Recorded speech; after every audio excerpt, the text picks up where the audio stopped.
Vážené pani poslankyne, vážení páni poslanci, dovolte mi, aby som na 53. schôdzi Národnej rady Slovenskej republiky privítal prezidenta Slovenskej republiky, pána Andreja Kisku.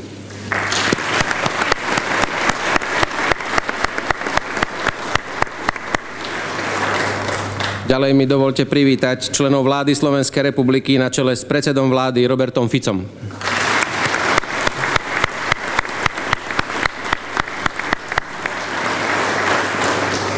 Pán prezident podľa článku 102 odseku 1 písmena P Ústavy Slovenskej republiky dnes využíva svoje ústavné právo a pred Národnou radou Slovenskej republiky vystúpi so správou o stave Slovenskej republiky.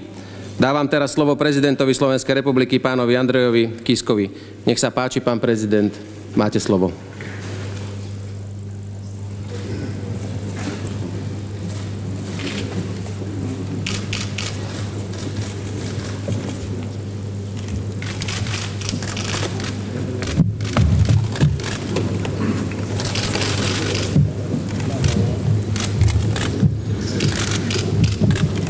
Vážený pán predseda Národnej rady Slovenskej republiky, vážený pán predseda vlády, vážené pani poslankyne, vážení páni poslanci, vážení členovia vlády, dámy a páni. Dovolte mi začať tým, že napriek ústavnej právomoci prezidenta vystúpiť pred vami so správou o stave republiky, ktorá je v ústave zapísaná od jej prijatia, zatiaľ u nás nevznikla pevná tradícia pre túto príležitosť. Pre svoje prvé vystúpenie som zvolil termín rok od inaugurácie a chcem k nej prispieť aspoň tým, že pokiaľ sa nestane niečo výnimočné, budem tento júnový termín dodržiavať aj v ďalších rokoch. Pretože takáto pevná tradícia neexistuje, stál som aj pred otázkou, aký zmysel a obsah má mať. Aké sú očakávania od vás, Národnej rady, a aké sú očakávania občanov, od ktorých má parlament aj prezident priamy mandát. Budem sa vo svojom vystúpení opierať o tento mandát a budem hovoriť o tom, čo je podľa môjho názoru pre Slovensko, pre našu republiku dôležité dnes a v najbližšom čase. Verím, že všetci rozumieme tomu, že sa v jednom prejave nedajú obsiahnuť všetky problémy a výzvy, ktorým dnes naša republika čelí. Ale jedna z nich, podľa mňa, stojí nad všetkými. A to je výzva posilniť dôveru občanov vo svoj štát. Uvedomujem si tiež, že vystupujem pred vami v čase, kedy budú už zakrátko vznikať mnohé správy o stave republiky. Správy a hodnotenia našej krajiny, ktoré si vytvoria ľudia. Niekedy skryte vo svojej mysli, alebo pri diskusiách v rodine, alebo so svojimi známymi. Všetky tieto správy o stave republiky budú mať už onedlho úplne rovnakú silu a budú si rovnocenné, pretože v marci budúceho roka v parlamentných voľbách každý sám svojím volebným hlasom alebo svojou neúčasťou vo voľbách vydá svoju vlastnú správu o stave republiky. Preto tému parlamentných volieb nechcem v mojom vystúpení obísť. V porovnaní s väčšinou krajín sveta je Slovensko veľmi úspešná krajina. Osobitne za posledných 17 rokov sme prešli kus cesty rýchlejšie ako krajiny nám blízke, v podobnej situácii s porovnateľnými možnosťami. Očakávania a ambície, ktoré sme mali a za ktorými sme išli, pribrzdila pred niekoľkými rokmi svetová finančná a ekonomická kríza. Aj tu Slovensko zvládlo s menšími stratami ako mnohé iné štáty. Viaceré náročné rozhodnutia z minulosti sa ukázali ako správne. Napriek tomu nám kríza zobrala nielen hospodársky rast a pracovné miesta. Vzala nám ešte niečo. Vzala nám predkrízové presvedčenie, taký rozšírený pocit uspokojenia a vieru, že po vstupe do Európskej únie je naša cesta k lepšiemu štátu, k vyššej prosperite a kvalitnejšiemu životu akoby predurčená. Vzala nám vieru v úspech. Kríza nám pripomenula, že sme ako malá krajina príliš zraniteľní pred vonkajšími vplyvmi a pre trvalo udržateľný úspech potrebujeme silnejšie a stabilnejšie vlastné základy. Dnes znovu prevláda pocit, že sme z najhoršieho vonku. Naša ekonomika rastie tempom, ktorý patrí medzi najrýchlejšie v eurozóne. Počet ľudí bez práce sa znižuje. Slovensko je objektívne v lepšej kondícii než pred pár rokmi, kedy to chvíľu vyzeralo, že spolu s celou Európou stojíme na kraji ekonomickej, finančnej a sociálnej priepasti. Vďaka obom vládám po roku 2010 sú dnes pod kontrolou verejné financie.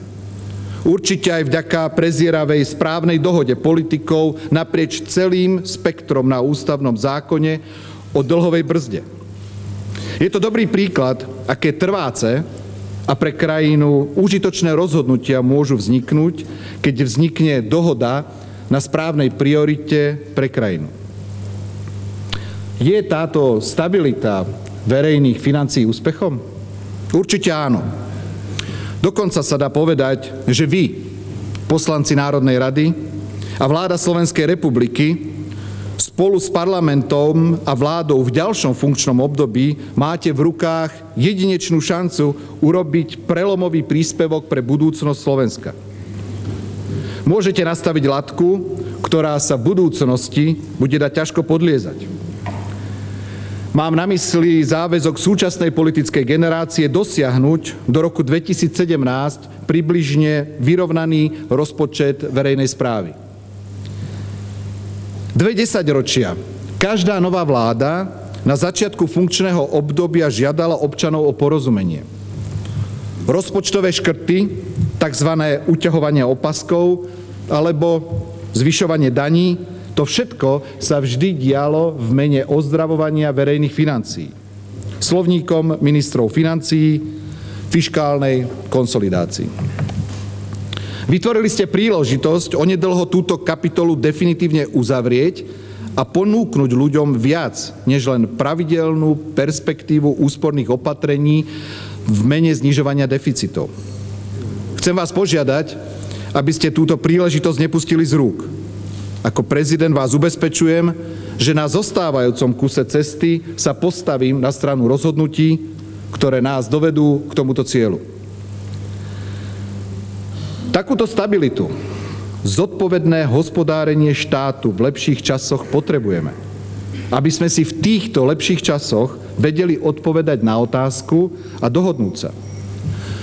Do čoho musí Slovensko investovať, aby sme urobili kvalitatívny skok, aj preto, aby sme boli ako krajina odolnejší, pripravenejší, keď príde ďalšia kríza. Pretože kríza, ako všetci vieme, krízy nielen boli, ale aj budú. Aby sa nestalo, že rozdrobíme naše investície na množstvo malých, pre občanov možno ústretových projektov, ale kvalitatívny, strategický krok nespravíme. Vážené dámy a páni, podobný spor, aký sa ešte pred niekoľkými rokmi viedolo zodpovedné hospodárenie štátu, vedie sa už 10 rokov o podobu nášho dôchodkového systému. Za ten čas sa u nás vystriedali viaceré vlády. Urobili sa viaceré zmeny.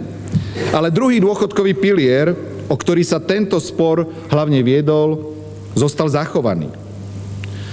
Tento týždeň uplynulo už 4. obdobie, kedy sporitelia dostali opäť možnosť z neho vystúpiť.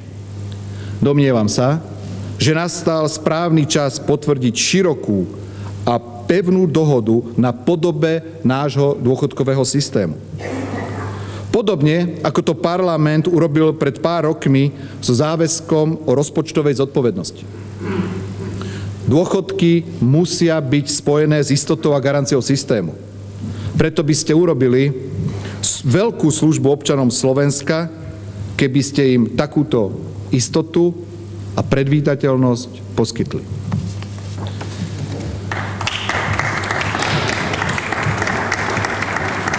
Vážené pani poslankyne, páni poslanci, Takto pred rokom som v inauguračnom prejave povedal, že väčšina ľudí u nás sa necíti byť súčasťou úspešného Slovenska. Myslím, že odvtedy sa na tom veľa nezmenilo. K tomu sa pridáva aj presvedčenie, že nevyužívame dostatočne potenciál, ktorý máme.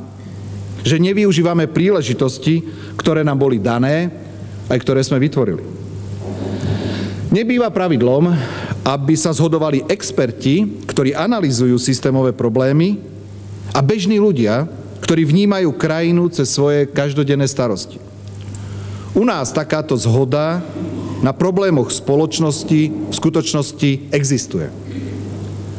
Zhoda existuje napriek tomu, ako by sa u nás postupne vytrácala viera, že s tým dokážeme aj niečo urobiť. Slovensko prešlo kus cesty. Všeličo sme sa dokázali naučiť, prekonať, dosiahnuť. Ale akoby na našu krajinu už nejaký čas doľahla únava. V časti spoločnosti až rezignácia. Ľudia ešte stále chodia voliť, ale prechovávajú už len malú vieru, že sa u nás niečo pohne naozaj významne. Ako prezident určite nebudem dávať občanom odporúčanie, koho voliť v parlamentných voľbách. Budem však v najbližších mesiacoch ľudí povzbudzovať, aby určite voliť šli. Bez ohľadu na to, pre koho sú rozhodnutí voliť, alebo pre koho sa ešte rozhodnú. Budem spoluobčanov povzbudzovať, nech majú na programy a záväzky politických strán a ich predstaviteľov najvyššie nároky. Aby v tom boli dôslední. Aby nerezignovali na možnosť, že sa u nás môžu veci pohnúť naozaj významne. Aby sa pýtali a aby žiadali odpovede. Ako konkrétne a dokedy presne. Aby sa nevzdali svojho práva povedať, toto je náš štát, naša republika, naša zodpovednosť. Som totiž presvedčený, že sme sa ocitli v kritickom čase, aby sme obnovili dôveru občanov vo svoj štát. A obnoviť túto dôveru občanov vo svoj štát sa môže podariť len tak, že budeme nároční a v niektorých oblastiach dosiahneme kvalitatívny skok. Preto vo svojom vystúpení dnes nebudem hovoriť o všetkom, čím ľudia žijú, čím žije Slovenská republika. Nebudem vyratúvať zoznam úspechov a predkladať výpočet všetkých problémov. Dnes nemám ambíciu hovoriť ani o tom, v čom môže byť Slovensko výnimočné a v čom môže vyniknúť. Chcem využiť túto príležitosť hovoriť o tom, čo by malo byť normálne. Čo považujem za dôležité, aby si všetci občania mohli povedať, toto je náš štát a je tu pre nás. Dovolte mi začať tým, že to bude už hádam 10. rok, odkedy sa opakovane debatuje o tom, či sa Slovensko má vrátiť k systému jednej zdravotnej poisťovne. Alebo či sa dá a akým spôsobom zakázať zisk súkromných zdravotných poisťovní. Chvíľu to téma je, potom chvíľu nie je a potom znovu je. Pravdepodobne to bude téma aj ďalšej predvolebnej kampane. Ide o politický spor, ktorý sa nedá rozsúdiť, pretože aj v Európskej únii existujú rôzne systémy. Nikto nemá zázračný argument, že by jeden alebo druhý systém priniesol pacientovi na Slovensku vyššiu úroveň zdravotnej starostlivosti. A naše zdravotníctvo by preto fungovalo efektívnejšie, lepšie, spoľahlivejšie, kvalitnejšie pre všetkých ľudí. Pritom existujú dosiahnuteľné ciele, u ktorých nie je dôvod viesť politické spory. Napríklad, poriadok a transparentnosť nie sú vecou ideológie. Bez poriadku a transparentnosti nebude lepšie fungovať žiaden systém. Poriadok a transparentnosť v zdravotníctve nie sú otázkou nedostatočných možností štátu. Uvediem príklad z nedávneho obdobia, kedy sa parlament rozhodol zakázať jeden z poplatkov za prednostné objednanie u lekára. Bez ohľadu na to, čo si o tomto konkrétnom poplatku myslíme, existuje popri ňom veľké množstvo ďalších neprehľadných poplatkov v našom zdravotníctve. Občania im nerozumejú, ale platia ich. Lebo čo iné im zostáva? Dnes vyberané poplatky majú pritom taký rozsah, že emócie okolo 20 korunáčky spred niekoľkých rokov dnes v hodnote 70 centov vyzerajú nepochopiteľné. Už dnes pritom počúvame, že sme spotrebovali týždne diskusie o niečom, čo sme pravdepodobne nevyriešili. Lekári tvrdia, že tento poplatok vyberať potrebujú z ekonomických dôvodov. A niektorí pacienti sú ochotní za túto službu platiť. Vynachádzajú sa teda spôsoby a cestičky, akými sa tento poplatok za objednanie na vyšetrenie bude vyberať ďalej. Potom spotrebujeme ďalšiu energiu na analýzy, na kontroly a na nové spory. Namiesto toho, aby štát zaviedol poriadok a transparentne stanovil, za čo presne a za akých okolností sa u nás v zdravotníctve nejaké poplatky vyberať smú. Všetko ostatné by bolo mimo zákon a každý by tomu rozumel. Hovorím o tom, že štát, parlament, vláda a ministerstvo zdravotníctva prostredníctvom štátnej poisťovne nastavuje a určuje pomery zhruba v 70% nášho zdravotníctva. A štát má regulačné nástroje v celom zdravotníctve. Preto má absolútne možnosti zaviesť poriadok, zrozumiteľné pravidlá a spravodlivosť a nesie za to pred občanmi politickú aj manažerskú zodpovednosť. Subjektívna svojvôľa, ktorá umožňuje vo zdravotníctve a hlavne vo všeobecnej zdravotnej poisťovni netransparentnosť, musia byť nahradené jasnými zákonmi a pravidlami. Nie je to otázka možností, v tomto prípade ani dodatočných zdrojov. Je to len otázka vôle a ochoty ľudí, ktorí rezort riadia. Dokonca to nie je ani otázka toho, či máme dosť nápadov, či vieme, ako to urobiť. Takéto projekty viacerých vlád existujú. A viaceré vlády sa k ním prihlásili. A netýka sa to iba zdravotníctva, že u nás vieme oznámiť a začať obrovské množstvo projektov. Ale prejdú roky a nevieme ich dokončiť tak, aby tieto projekty prinášali aj nejaký úžitok občanom.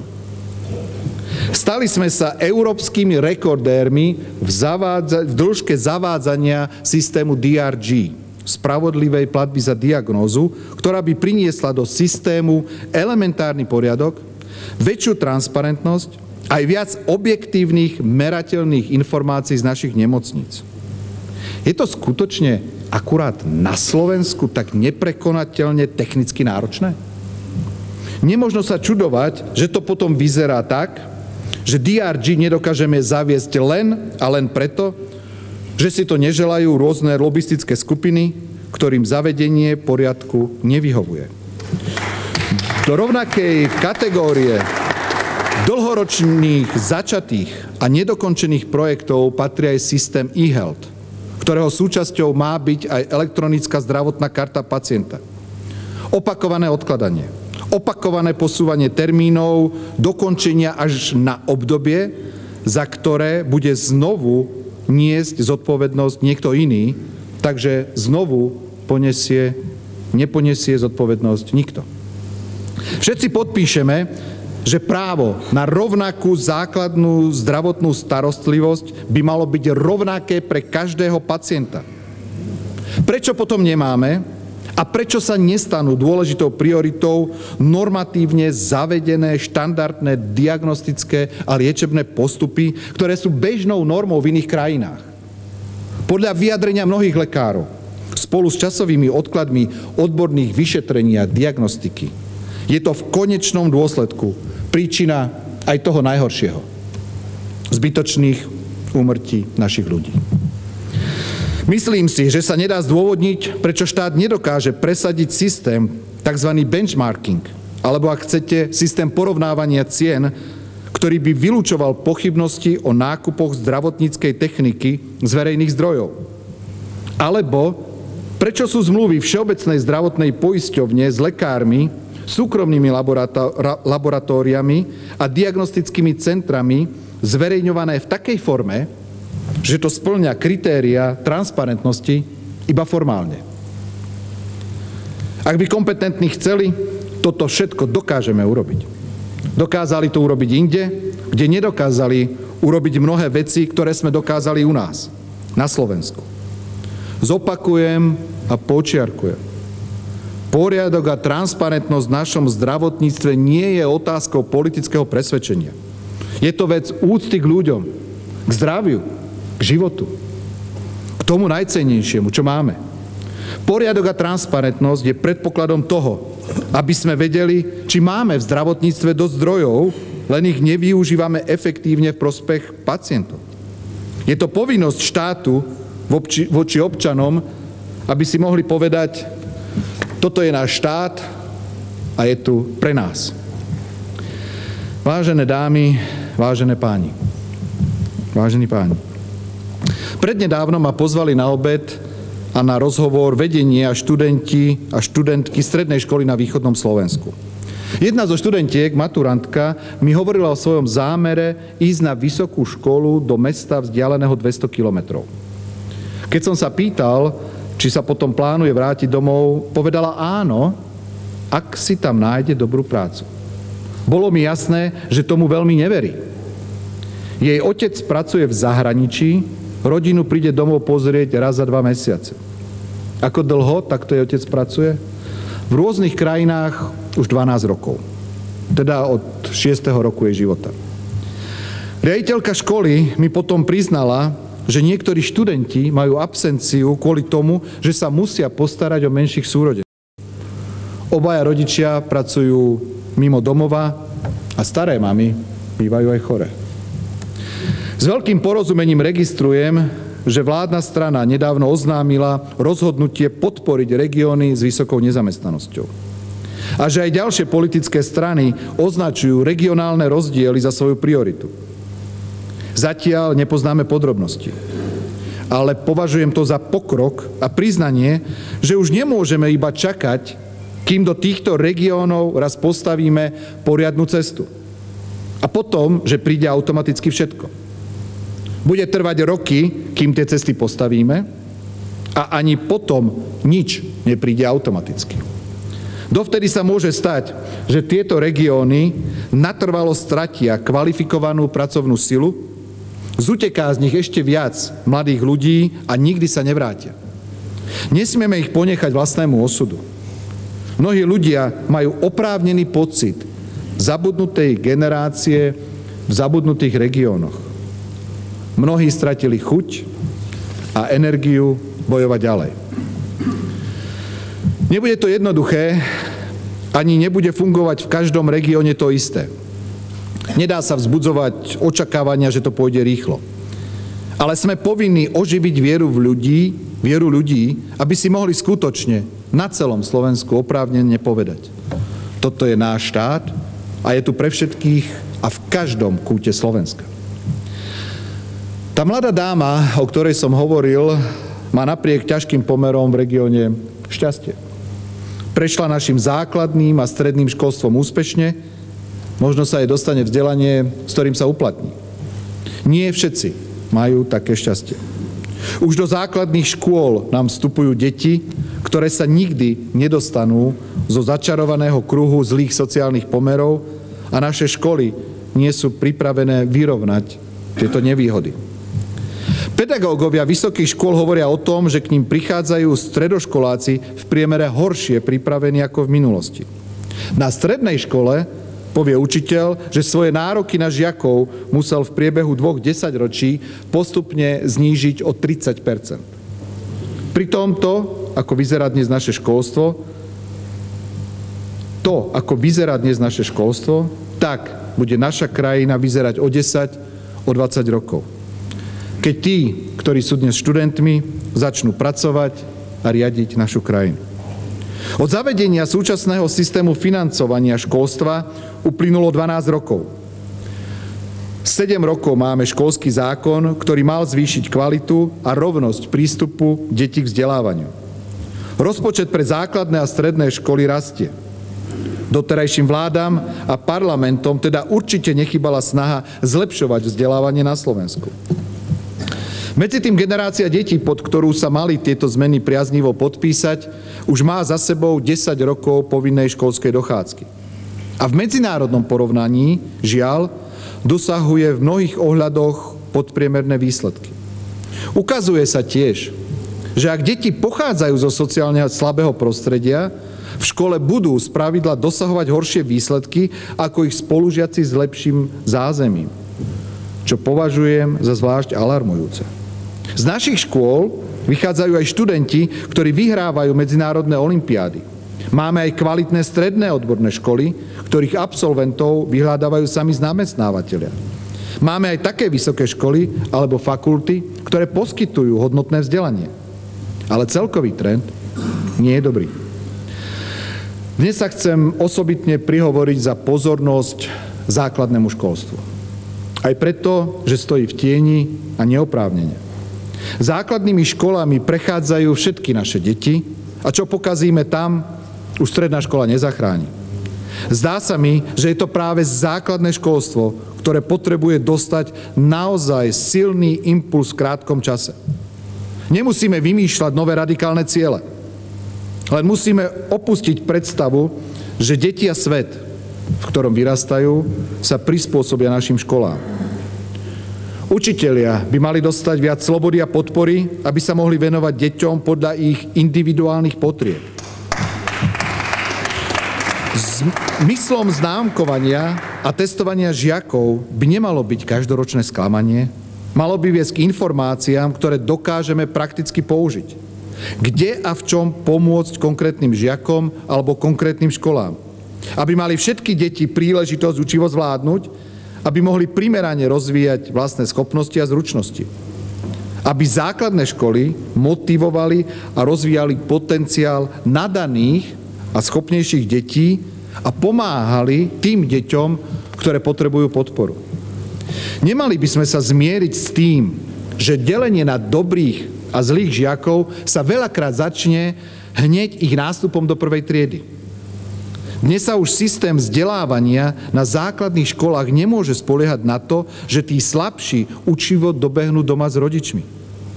Spoločnosť sa zmenila a rodičia dnes jednoducho nemajú toľko času ako pred 30 rokmi, akokoľvek by si to želali. A potom sú tu samozrejme deti z rómskych osád, ktorým rodinné zázemie nie je schopné pomôcť so vzdelávaním. Na základných školách máme šancu, ak nie jedinú šancu, ako pomôcť novým generáciám Rómov. Ak hovoríme o hľadaní riešenia zlej sociálnej situácie Rómov, perspektívneho a trváceho riešenia, tak práve školstvo je odpoveď. Prihováram sa za povinnú predškolskú prípravu, aby tieto deti nevstupovali už do prvej triedy so spoločenským handicapom, ktorého sa už nikdy nezbavia. Učiteľ, ktorý si získa srdce rómskeho dieťaťa, ktorý v ňom objaví nejaký talent, ktorý mu dá dôveru, ktorý mu pomôže a ktorý ho vedie, zachráni nejeden ľudský osud. Celé školstvo, a to základné zvlášť, stojí na osobnosti učiteľa. Nie moderné budovy alebo počítače rozhodnú o kvalite nášho školstva, ale je to učiteľ. Musíme vrátiť postaveniu učiteľa jeho hodnotu spoločnosti, ktorú má mať. Aby sa za učiteľov hlásili tí najlepší, aby byť učiteľom bolo cťou, aby bolo vyhľadávaným, atraktívnym povolaním. Chcem povedať a prihovoriť sa. Pri tejto jedinej téme, o ktorej dnes hovorím, musíme byť pripravení aj viac investovať. Aj preto, aby učiteľské povolanie nebola aj z ekonomických dôvodov druhá voľba pre mnohých budúcich učiteľov. Aj preto, aby sme dokázali väčšiu slobodu učiteľov podporiť aj ich ďalším vzdelávaním, investíciami do profesionálneho rastu učiteľov aj do lepšieho riadenia škôl. Pretože základnými školami prechádzajú všetky naše deti a dajme im teda všetkým rovnakú šancu. Aby sa všetky naše deti dokázali uplatniť a aby dokázali v budúcnosti úspešne spravovať svoj štát.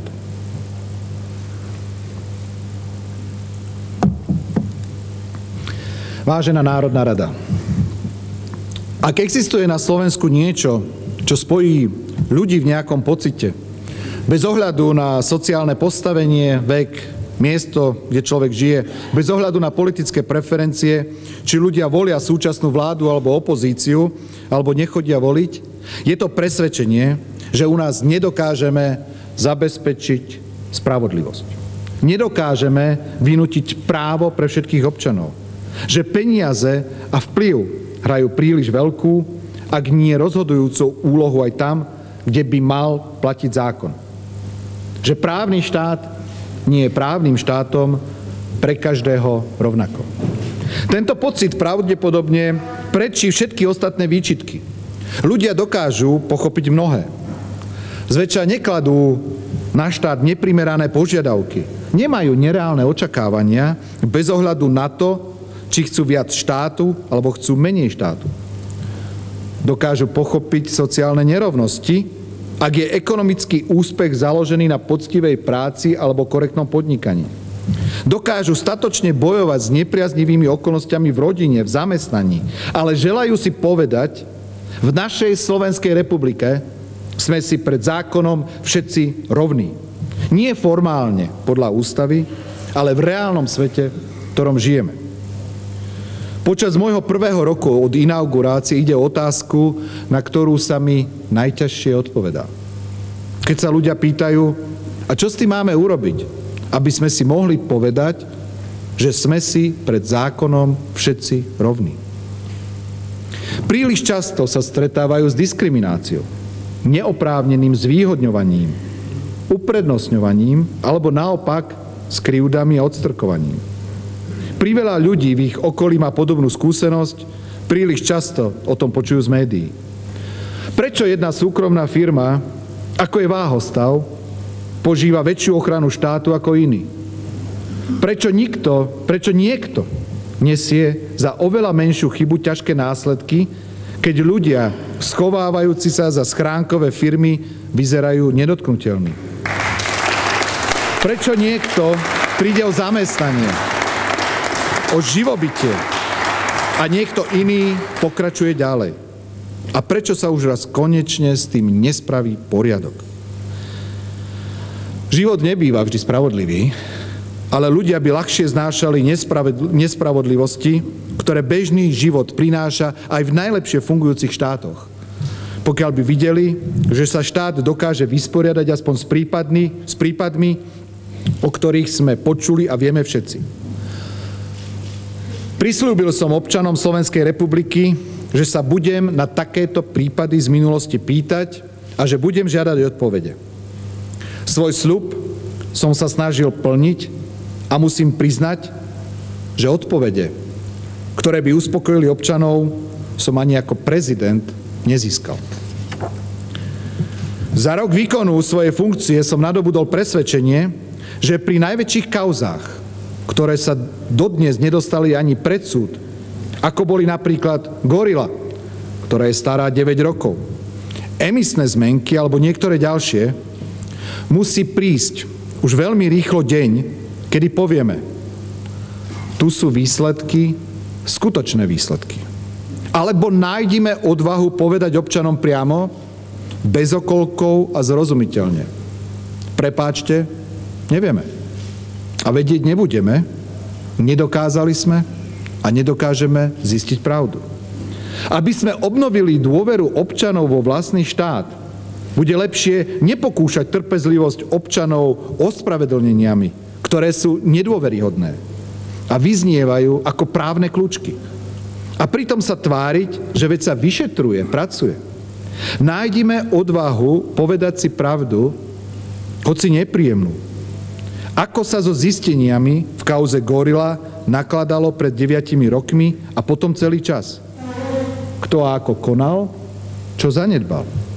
Pomenujme, čo zlyhalo, čo máme zle nastavené. Bol to vyšetrovací postup? Činnosť prokuratúry? Zle postavené zákony?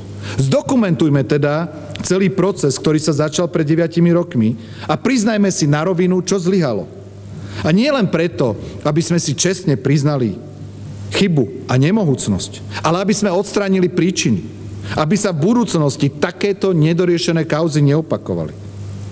Myslím si, že to ľudia príjmu lepšie, ak si povieme pravdu a ak pridáme dôveryhodné opatrenia a záruky a keď vysvetlíme, aké. Nie je celkom spravodlivé, ak sa v minulosti stala naša justícia jediným a hlavným symbolom štátu, v ktorom zákon neplatí pre každého rovnako a kde je právo nevymožiteľné. V priebehu roka došlo v našej justícii k viacerým zmenám a viackrát som povedal, že vidím svetielko na konci tunela. Vláda navrhla a parlament schválil niektoré nové pravidlá. Ako prezident som vo vzťahu k justícii využil svoje kompetencie. Výsledkom sú predovšetkým personálne zmeny na najvyšších postoch súdnictva. Začalo sa venovať viac pozornosti výberovým konaniam a generačnej obmene súdov.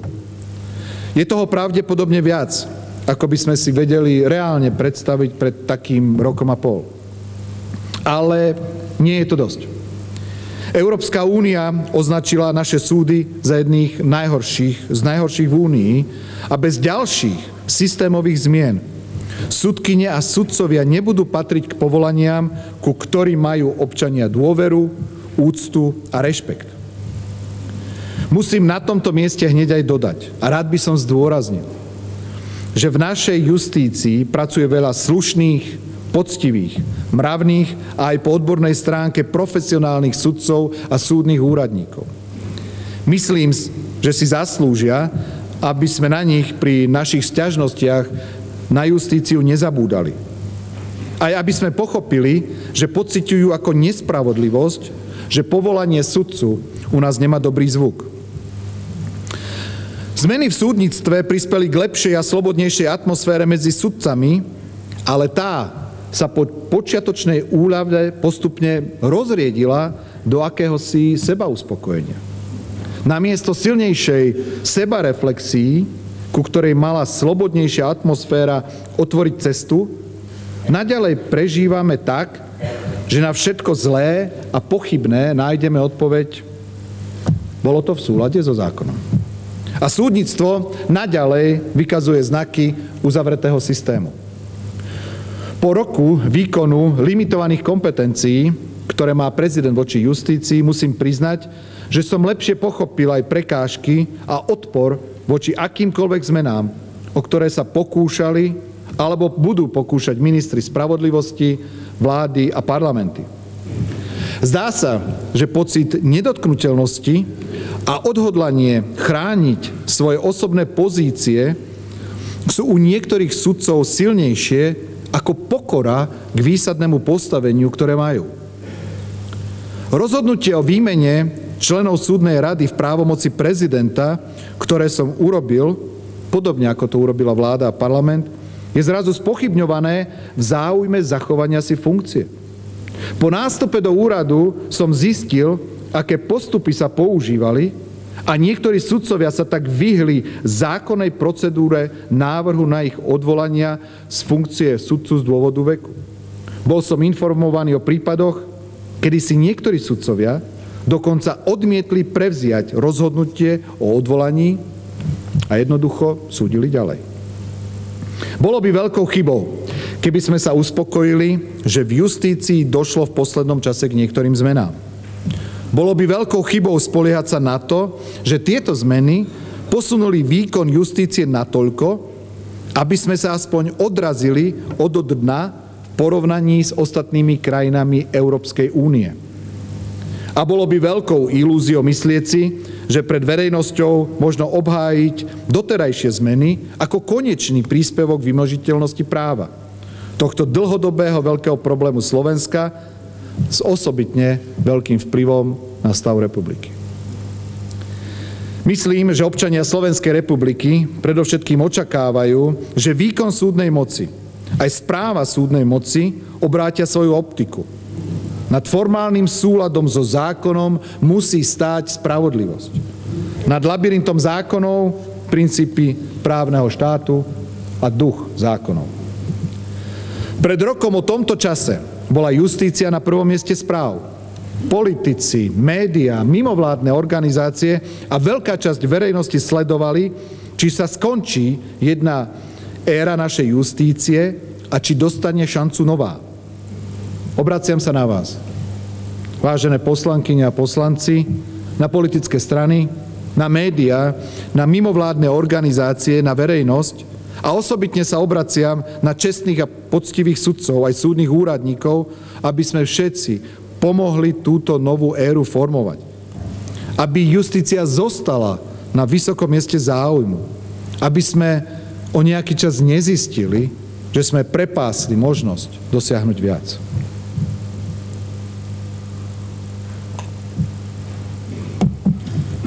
Využívam túto príležitosť, aby som povedal pár slov aj k sporu okolo kandidátov na sudcov Ústavného súdu. V prvom rade mi dovolte povedať, že mi je ľúto, že tento spor na Ústavnom súde nevedieme proti sebe vy, Národná rada, ktorá zvolila kandidátov, a prezident, ktorý ich nevymenoval. Že na jednej strane odmietli zvoliť ďalších kandidátov, že ste vy na jednej strane odmietli zvoliť ďalších kandidátov, čo podčiarkujem, plne rešpektujem. Ale nevyužili ste svoje právo, ktoré by som v tejto situácii považoval za legitímne a logické, teda aby ste vy napadli moje rozhodnutie na Ústavnom súde. Namiesto sporu 5 kandidátov, ktorí chcú byť všetci 5 rovnako vymenovaní iba na 2 voľné miesta na Ústavnom súde, išlo by o legitímny spor o kompetencie Národnej rady a prezidenta. Podstata sporu by bola postavená jasne a zrozumiteľne vám, mne, Ústavnému súdu aj verejnosti. A možno by sme v takom prípade už mali aj výsledok, na základe ktorého by sme mohli postupovať ďalej a pohnúť sa z miesta. Ubezpečujem vás, že si želám, aby Ústavný súd túto otázku rozhodol čo najrýchlejšie a aby ju uzavrel takým rozhodnutím, ktoré bude vykonateľné a zrozumiteľné vo výrokovej časti aj v jeho odôvodnení. A ktoré nevnesie do nášho ústavného systému ďalšie nové otázky alebo nezaloží dôvody pre nejaké ďalšie spory. Hovorím o tejto veci preto, aby som pripomenul výsadné postavenie Ústavného súdu v našom ústavnom systéme.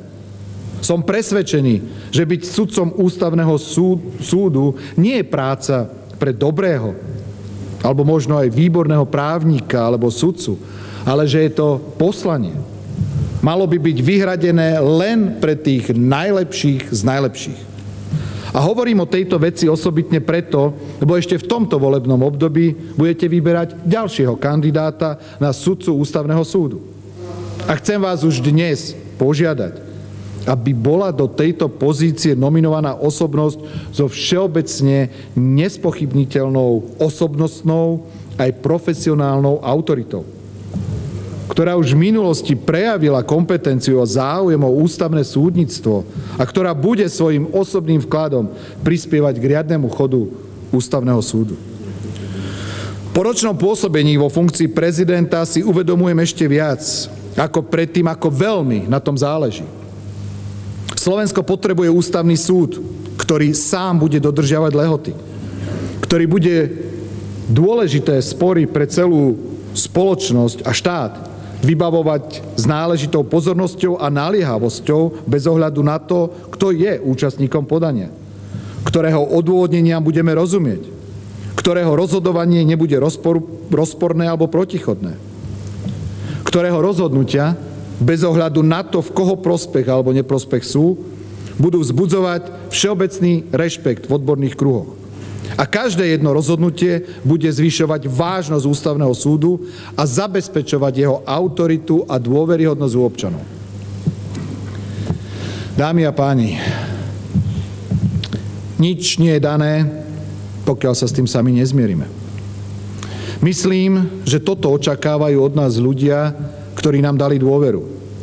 Preto som si pre svoje dnešné vystúpenie vybral tie oblasti, o ktorých som hovoril doteraz, kde môžeme a musíme dosiahnuť viac a kde na to ľudia najviac naliehajú. Kde má štát aj možnosti, aj povinnosti voči občanom, aby si potom občania mohli povedať: áno, toto je náš štát a je tu pre nás. Vážená Národná rada, pred viac ako 10 rokmi urobilo Slovensko rozhodnutie, o ktoré oprelo a opiera našu bezpečnosť. Vtedy sme sa domnievali, že ohrozenia môžu byť globálne a ak vzniknú ako regionálne, bude to ďaleko od nás. Dnes ich máme bezprostredne za našou hranicou. Nachádzame sa v polovici obdobia medzi dvoma summitmi Severoatlantickej aliancie. Posledným vo Velse a budúcim vo Varšave. Za Slovenskú republiku som na samite vo Velse tlmočil niekoľko plánov a záväzkov. Chcem aj dnes oceniť prístup predsedu vlády a viacerých ministrov, ktorí tieto záväzky spoločne sformulovali a s ktorými som sa stotožnil. Vychádzam z toho, že vláda mala a má v tejto veci mandát a podporu Národnej rady. Preto chcem využiť túto príležitosť a požiadať vás, poslankyňa a poslancov, aby ste na tieto záväzky mysleli pri prijímaní vašich rozhodnutí vo zvyšku volebného obdobia aj pri vašej kontrolnej činnosti. Faktom je, že vláda a ministerstvo obrany urobili v nedávnom čase viaceré rozhodnutia o modernizácii našej armády, respektíve o nákupoch vojenskej techniky. Privítal by som ale a odporúčal, keby boli skompletizované všetky strategické dokumenty o modernizácii ozbrojených síl. S ministrom obrany o tom vedieme často diskusiu. Hovorí, a má pravdu, že v minulosti boli spísané tony dokumentov, ale na čo nám boli, keď sa neplnili. Nemyslím, že by sme sa s tým mali do budúcnosti zmieriť. Ide o rozhodnutia aj nákladné, aj presahujúce jedno volebné obdobie. Považoval by som preto za správne, aby zámery boli jasné a zrozumiteľné, predvídateľné a aby existovali konkrétne a kontrolovateľné aj všetky dlhodobo finančné plány. Nech nemáme aj v tejto oblasti a v priebehu dlhých rokov množstvo vecí rozrobených, ale nech ich vieme aj plnohodnotne dokončiť. Tu sa nedajú a nesmú robiť rozhodnutia z mesiaca na mesiac, z roka na rok. Nemali by vznikať podozrenia, že ide o rozhodnutia ad hoc. Verejnosť má právo vedieť, k čomu sa vláda a ministerstvo obrany s mandátom od parlamentu zaviazali. Akým spôsobom a akým tempom bude Slovensko modernizovať svoje ozbrojené sily. Vrátane toho, v akom časovom horizonte, kedy a o akej záťaži na verejné financie hovoríme. Bolo by to fér voči našim občanom.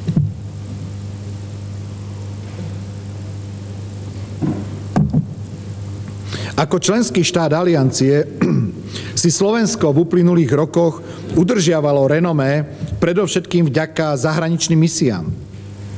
Faktom je, že z hľadiska vynakladaného percenta výdavkov na svoju obranu, zdôrazňujem na svoju vlastnú obranu, Slovenská republika je dnes na chvoste členských štátov aliancie. Tieto rozhodnutia sú v kompetencii vlády a parlamentu.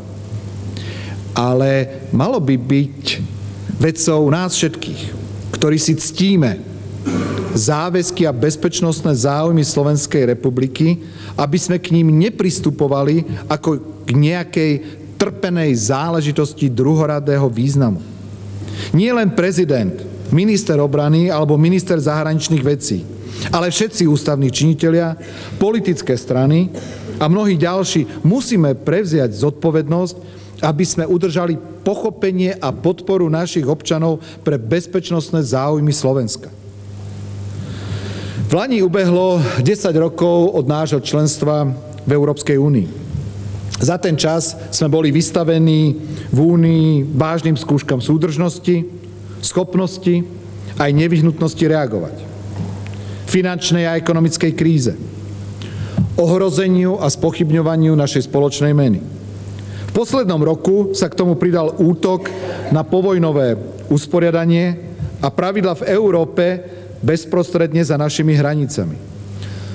Ruská anexia Krymu a vojna na Ukrajine spochybnili právo slobodných európskych národov a štátov na výber vlastnej cesty po páde železnej opony a po rozpade Sovietskeho zväzu. A v posledných mesiacoch južné hranice Európskej únie každý jeden deň prekročia tisíce ľudí, utečencov a nových žiadateľov o azyl. Možno až slovenské predsedníctvo Európskej únie takto o rok mnohým našim občanom pripomenie, že Slovensko dnes nie je štátom, o ktorom rozhodujú iní, ale že dnes rozhodujeme a nesieme zodpovednosť aj za celú Európsku úniu, za veľmoc s vyše 500 miliónmi ľudí. Že to nie je fráza, že to nie je ani hra, kde si mimo nás. Chcel by som dnes požiadať a apelovať na vás, na politické strany, na verejné inštitúcie, na médiá, na spoluobčanov, aby sme si toho boli vedomí. Aby sme slobodne formulovali postoje a prispievali k spoločným rozhodnutiam. Ale aby sme pritom stále mali na pamäti, že súdržnosť a vzájomná dôvera v Európskej únii je pre nás, pre Slovensko, osobitným záujmom. A nesieme za ňu zodpovednosť. Hovorím o zodpovednosti preto, lebo v neistých a problémových časoch sa táto dôvera a súdržnosť nepotvrdzuje iba na samitoch premiérov alebo prezidentov podpisom pod spoločné deklarácie a rozhodnutia. Dôvera a súdržnosť sa rodí, posilňuje alebo oslabuje vo verejnej diskusii vo vnútri jednotlivých členských štátov a naprieč celou úniou. A my v takých časoch práve žijeme. Žijeme vraj, ale aj v dobe, kedy slovo stratilo na váhe. Vraj gesto nič neznamená, pretože už zajtra ho prekrie iné gesto. Možno je to pravda. Je ale paradoxom tejto doby, že slová a gestá sa stali aj silnou zbraňou. Týka sa to prakticky každej jednej z vážnych vecí. Napríklad Európa v tomto čase hľadá princípy a pravidlá, ako sa postaviť k vlne imigrantov a ako svoje rozhodnutie aj zabezpečiť. Slovensko nie je ani krajinou vstupu tejto masovej vlny imigrantov, ani nepatríme k cieľovej krajine ich záujmu. V skutočnosti máme takmer nulovú skúsenosť a každý rok minimálny počet udelených azylov. Za to v postojoch, ktoré k tomu formulujeme v poslednom období, máme hneď od začiatku silné slová a kategorické súdy. Myslím, že v takto nastavenej debate by bolo užitočné sa na moment stíšiť. A potom znovu začať tak, aby sme rozlišovali aspoň to základné. Ľudské bytosti, ženy, deti, mužov, ktorí utekajú do Európy nie pre vidinu lepšieho života. Odchádzajú z domova v bezprostrednom ohrození života pred systematickým a cieleným vraždením. Títo ľudia neutekajú k nám do Európy pred chudobou ani pred násilím dlhodobo bežným v ich domovských krajinách. Žili s ním roky a 10 ročia a neodchádzali nikam. Dnes má toto násilie inú povahu a iný rozsah. Osobne si myslím, že týmto ľuďom máme možnosť a máme ako úspešná krajina aj morálnu povinnosť pomôcť. Naša vnútorná debata na Slovensku o nich bude aj debatou o nás. A naše rozhodnutie bude mať povahu a silu gesta. Buďme aktívni a sami si pomenujme, komu chceme pomôcť. Koľkým ľuďom chceme a dokážeme pomôcť, ako dokážeme prejaviť elementárnu ľudskú solidaritu. A potom, ale oddelene, hovorme o podstatne zložitejšej otázke. Zložitejšej po všetkých stránkach. A hovorme o všetkých z nich. Teda o imigrantoch, ktorí ani južné štáty Európskej únie osobitne, ani celá únia spoločne dnes nie je schopná zvládnuť v takých počtoch. Medzi ktorými častokrát nie sú ľudia, ktorí sú v ich domovskej krajine v najťažšej osobnej situácii. Prichádzajú, lebo môžu. Tu si myslím, že naozaj kvóty nie sú perspektívnym a správnym riešením. Nedávno ste v Národnej rade rokovali o hodnotiacej správe slovenskej zahraničnej politiky za minulý rok. Ako prezident sa plne stotožňujem s prioritami slovenskej zahraničnej politiky, ako sú zapísané v oficiálnych dokumentoch, a počas prvého roku vo funkcii som sa za ne postavil a presadzoval ich na mojich zahraničných cestách, prijatiach a vo verejných vyhláseniach. Pri tejto príležitosti chcem osobitne zmieniť spoluprácu V4, v ktorej onedlho skončí naše predsedníctvo. Máme a chceme si zachovať vzťahy rodinnej povahy s Českou republikou. Máme a chceme si zachovať priateľské korektné vzťahy s Maďarskom, ktoré už dlhší čas nevyvolávajú duchov minulosti, a bolo by pre obe naše krajiny užitočné, keby sme tento vzťah dokázali v budúcnosti rozširovať a potvrdzovať činmi aj gestami. A máme a mali by sme mať strategický záujem o viac projektov, o viac spolupráce a celkovú spriaznenosť s našim najväčším susedom Poľskom. Chcem aj dnes povedať, že verím v zmysluplnosť zoskupenia V4. Verím v náš osobitný záujem Slovenska, ktoré by na tom malo mať. Ako prezident, ktorého ústavnou povinnosťou je reprezentovať Slovenskú republiku navonok aj dovnútra, som povinný vnímať aj diskusie, ktoré sa objavujú v súvislosti s viacerými krajinami Európskej únie vrátane Slovenska. Či v nich existuje zahranično-politický konsenzus. Rád konštatujem, že pokiaľ ide o nás, o Slovensko, na úrovni rozhodnutí vlády, parlamentu alebo iného ústavného orgánu neboli prijaté žiadne také rozhodnutia, ktoré by mohli viesť k záveru, že Slovensko zmenilo alebo sa odklonilo od svojich zahranično-politických záväzkov alebo od našich platných strategických dokumentov alebo trvalých zahranično-politických priorít Slovenskej republiky.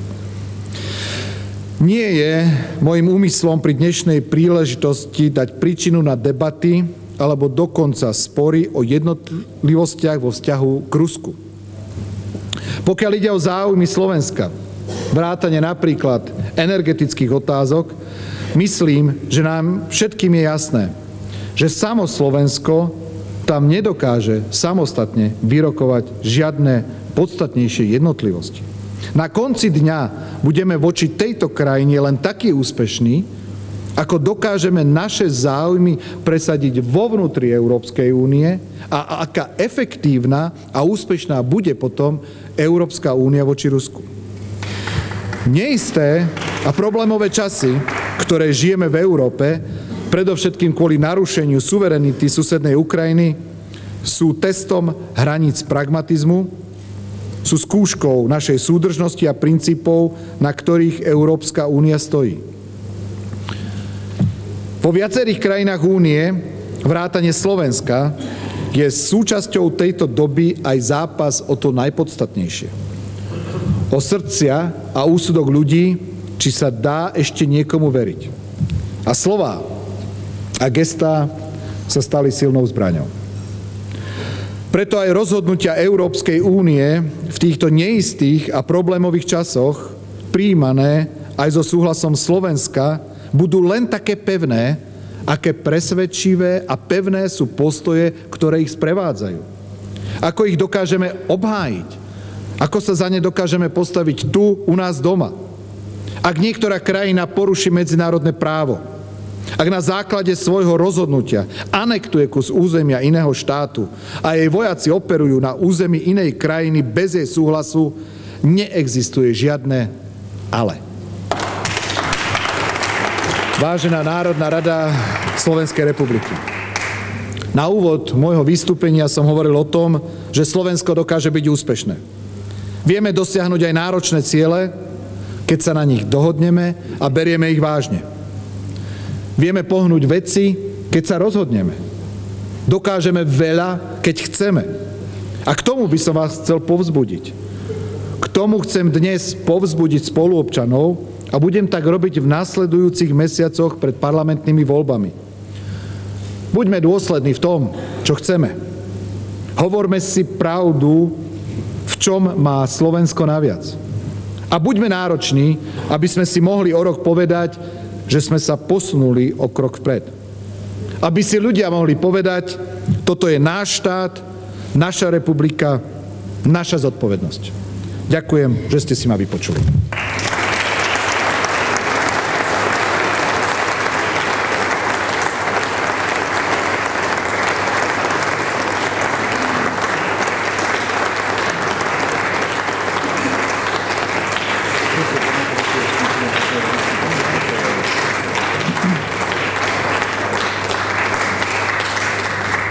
Ďakujem vám, pán prezident, za vaše vystúpenie.